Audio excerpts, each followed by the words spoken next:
السلام علیکم جی۔ امید ہے تمام دوست احباب کسان بھائی ہمارے خیریت و عافیت کے ساتھ ہوں گے۔ آج کی ہماری جو ویڈیو ہے یہ گندم کی دوسری آبپاشی کے متعلق ہے۔ بہت سارے ذمہ دار حضرات کے یہ سوالات ہیں کہ گندم کی دوسری آبپاشی کب کرنی چاہیے، اور دوسری آبپاشی کے وقت جو ہے وہ کھاد پلان کون سا کرنا چاہیے، کون سی کھاد جو ہے وہ دوسری آبپاشی پہ دینی چاہیے۔ اور تیسرا بہت سارے ذمہ داروں کا یہ بھی سوال ہے کہ آیا کہ جو تیسری آبپاشی ہے وہ کتنے دنوں بعد جو ہے وہ کرنی چاہیے، ایک مخصوص جو ہے ہمیں ٹائم بتا دیں۔ اور اس کے ساتھ کچھ دوستوں کا یہ بھی سوال ہے کہ آیا کہ ہم نے کھاد استعمال کرنی، اس کھاد کے ساتھ ہم سلفر کا استعمال کریں یا پھر بوران کا استعمال کریں یا پھر پوٹاش کا استعمال کریں، تو ان تینوں میں سے جو ہے وہ کس کا استعمال کرنا جو ہے وہ بہترین ثابت ہوگا۔ دوستو، اگر آپ مزید اس طرح کی معلوماتی ویڈیوز آپ دیکھنا چاہتے ہیں تو ہمارے چینل کو جو دوست جو ہیں وہ اس چینل پہ نئے ہیں، وہ چینل کو سبسکرائب کرنا جو ہے وہ مت بھولیے گا، ضرور سبسکرائب کیجئے گا۔ اس سے فائدہ کیا ہوگا کہ ہماری جو مزید آنے والی زراعت کے متعلق یا موسم کے متعلق یا پھر ہماری جنس کے ریٹ کی اپڈیٹ کے متعلق جو ویڈیوز آئیں گی۔ کسان دوستو، ہمارا پہلا سوال جو تھا وہ یہ تھا کہ ہمیں گندم کے لیے دوسری آبپاشی جو ہے وہ کب کرنی چاہیے۔ دوسری آبپاشی کا جو درست وقت ہے وہ ہے 45 سے 55 دنوں کے درمیان جو ہے وہ دوسری آبپاشی کرنی چاہیے۔ اگر ہم کسی زراعت والے کا یا یہ ایگریکلچر ڈپارٹمنٹ کا یا اس سے ہٹ کے کسی کمپنی کا لٹریچر دیکھیں تو اس لٹریچر کے اوپر جو ہے وہ مینشن ہوتا ہے کہ آپ پہلا پانی جو ہے وہ تب کریں جب آپ کی فصل جو ہے وہ شگوفے بنا رہی ہو۔ دوسری آبپاشی آپ تب کریں جب آپ کی فصل جو ہے وہ گوب کی حالت میں ہو، اور تیسری آبپاشی آپ تب کریں جب آپ کی فصل جو ہے وہ دودھیا حالت میں ہو۔ تو لیکن ہمارا جو کنڈیشنل جو روایتی طریقہ کار ہے وہ یہ ہے کہ ہم جو گندم کی پہلی آبپاشی کرتے ہیں وہ 25 سے 35 دنوں کے درمیان کر رہے ہوتے ہیں۔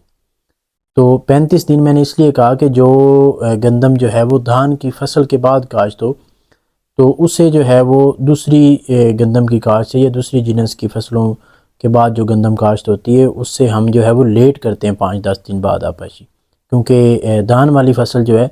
وہ پہلے ہی جو ہے وہ پانی کے ساتھ جو ہے وہ بہت زیادہ جو ہے وہ نمی اس میں ہوتی ہے،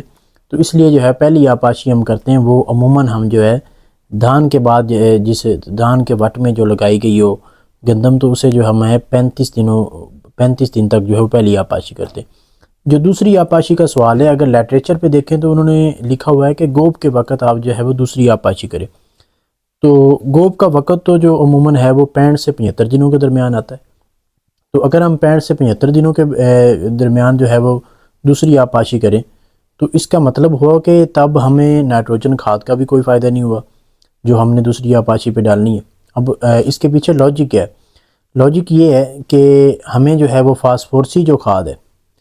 فاسفورسی کھاد گندم کی فصل میں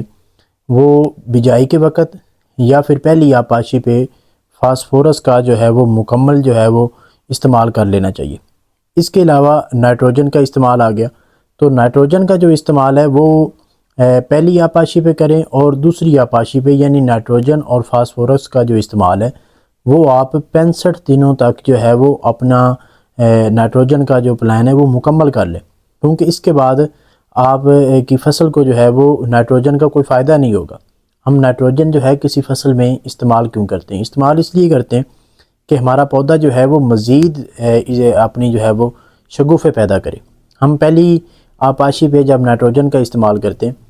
تو ہماری فصل جو ہے، ہمارا جو پودا ہے وہ شگوفے بناتا ہے۔ اس کے بعد ہم کیا کرتے ہیں، جب وقت آتا ہے پہلی آبپاشی کے بعد تو بہت سارے دوست جو ہے وہ جڑی بوٹی مار زہر استعمال کرتے ہیں۔ اب اس جڑی بوٹی مار زہر سے کیا ہوتا ہے کہ ہماری فصل جو ہے وہ رک جاتی ہے، سٹریس میں آ جاتی ہے، اور بہت سارے جو نئے شگوفے نکل رہے ہوتے ہیں وہ بھی سٹریس میں آ جاتے ہیں۔ اب جب ہم دوسری آبپاشی پہ نائٹروجن یعنی یوریا کا استعمال کریں گے تو اس سے فائدہ یہ ہوگا کہ وہ شگوفے جو رکے ہوئے ہیں، جو پہلی آبپاشی یا اس کے بعد جو جڑی بوٹی سپرے کرنے کے بعد جو رک گئے تھے، جب ہم دوسری آبپاشی پہ نائٹروجن کا استعمال کریں گے تو اس ٹائم جو ہے وہ مزید شگوفے جو ہیں وہ نکلیں گے۔ اور دوسری آپاشی کا یہ بھی فائدہ ہوگا کہ ایک تو ہماری نائٹروجنی کھادیں جو ہے وہ بھی شگوفے نکلتے وقت جو ہماری پوری ہو جائیں گی، ایک اچھے جو ہیں فصل کے وہ شگوفے بنیں گے، اور 65 دن سے پہلے جو ہے وہ شگوفے جو ہے وہ مکمل طور پر نکل آئیں گے۔ یہ بہت بڑا فائدہ ہے۔ اور اس کے بعد کچھ دوست ہمارے جو ہیں وہ جڑی بوٹی مار زہر تب استعمال کرتے ہیں جب مکمل جو ہے وہ جڑی بوٹیاں نکل آئیں۔ تو دوسری آپاشی اگر ہم 45 سے 55 دن کے درمیان کرتے ہیں